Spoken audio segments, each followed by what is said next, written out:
Some sort of feel of what's going to happen out there. This is the women's K1 1,000 meters. It's not an Olympic event. So in the last 3 or 4 years, we've seen I think about 55 different athletes have a go and gain various finals. It's going to be difficult to predict who's going to do what. You're a specialist in this distance. What do you see out of this?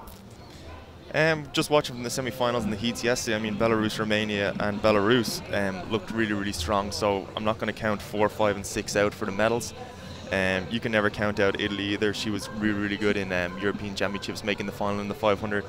And then you can never, ever leave out Norway. I mean, when you have a second name, Larsen, from the great Erik Vers Larsen. We saw him on his bicycle yesterday, cycling around. Who knows what she can do. She's going to have the experience in her corner, and I'm sure there's some plan. And also yesterday, Serbia had a really big finish, so it's going to be interesting to see what she can do in the finish.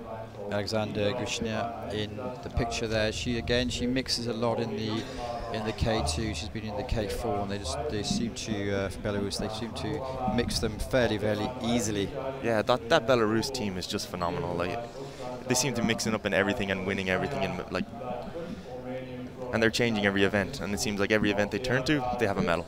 And you mentioned a second ago, Einbergo from Italy. Italy again, they clearly picked up quite a few medals last season in the Milan World Cup, but they've been putting quite a few of their athletes in the finals in Portugal, and hopefully they're going to do relatively well today. Yeah, they're going to be pushing big time this year for Olympic quotes in Milan on their home turf. Kristina Bedeč, quite strange really, because she actually insists that all the team are out there watching her. That's part of the reason Marco had to go. I think they just needs to have the good feeling of all the support. Yeah, superstitions kick in. And the Republic of Uzbekistan, Kushneva.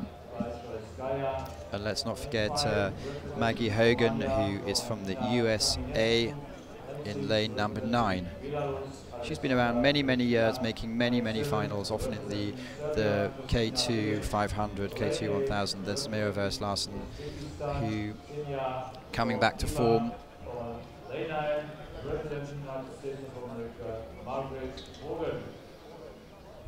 Conditions are quite good out there today, so expecting pretty good times around I'd say around the 4:10, 4:15 mark.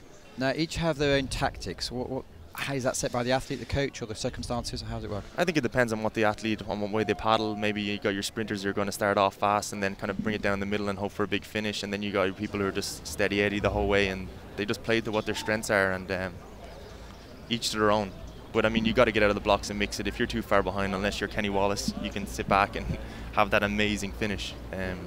Which we saw yesterday benefits them in the K2 1000 with Lockie Tame, his partner. But it looks like in lane number 7, it's Kristina Bedeč who's taking them out. Yeah, she got an amazing start there. It's going to be interesting to see what she can do, because she has an amazing finish.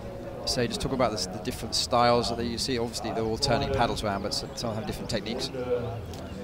I mean, as I said, it's all to the strength of the athlete and what they went through in training, and they've done this numerous times in training, so this is almost just like autopilot for them. They're just switching off and going into their rhythm and trying not to look around and focus on themselves and their own lane, and finding that calm, relaxed style, driving with their legs and just finding their own rhythm. I mean, 1,000 meters can be tricky, because if you don't find that rhythm and ride that fine line between going too hard or too easy, you're going to pay for somewhere down the line.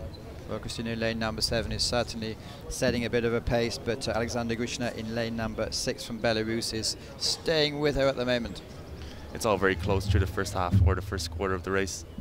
And Serbia, though, is looking very strong there. As you can see, her stroke is very long, and Belarus is just hot on her heels there as well. So, but she's looking focused and really relaxed, which is exactly what you want.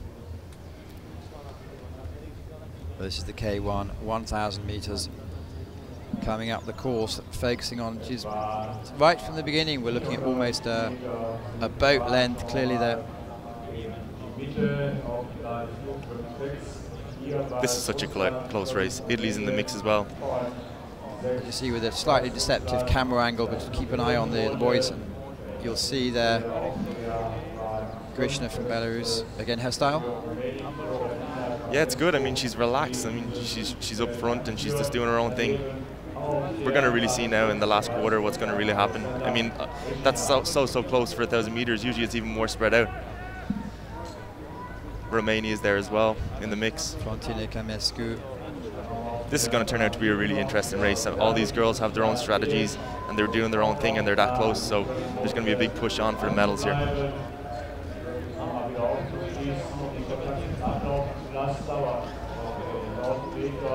Romania now moving into the lead, Serbia dropping back, but we'll see big things in the finish from her.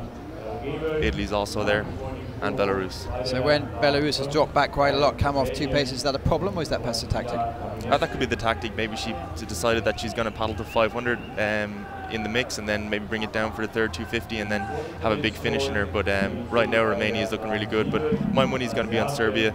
I seen her kick yesterday, so it's going to be really interesting. And as you said, she likes to have the support in the finish. So, and as you can see now, coming into the last 250, she's really cranking it up now, as well as Italy. Well, this is where it starts to hurt, I guess. This is where the training pulls off. But in lane number 5, we do have... It hurts the whole way down. Okay, fair enough. So it is a battle. Romania is looking good there, focusing on herself.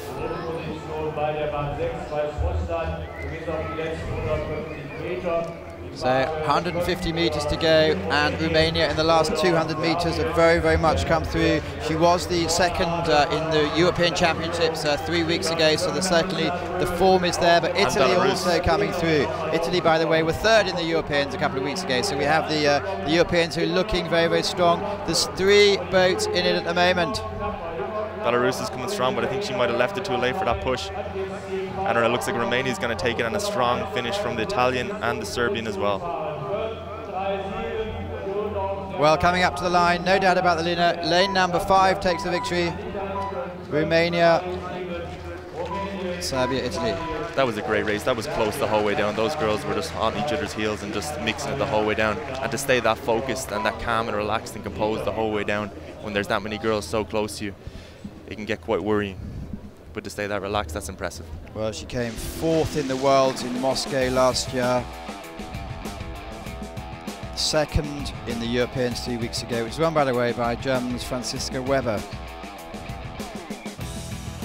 Yeah, I'm surprised not to see a German here on home turf, mixing it here. That was a great race by Serbia too. She led for most of the way, and then I was expecting more in the finish, but maybe she used all her energy in the first bit. Romania hugely impressive there, so focused. Again, they have an impressive women's team and have had for many years.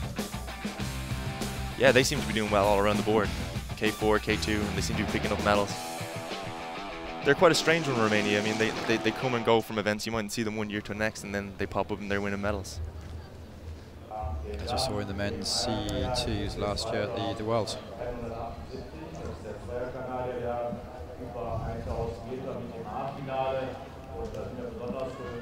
So that's giving the results. It's saying Florentina Căminescu from Romania takes the gold, slightly ahead of Italy and Serbia.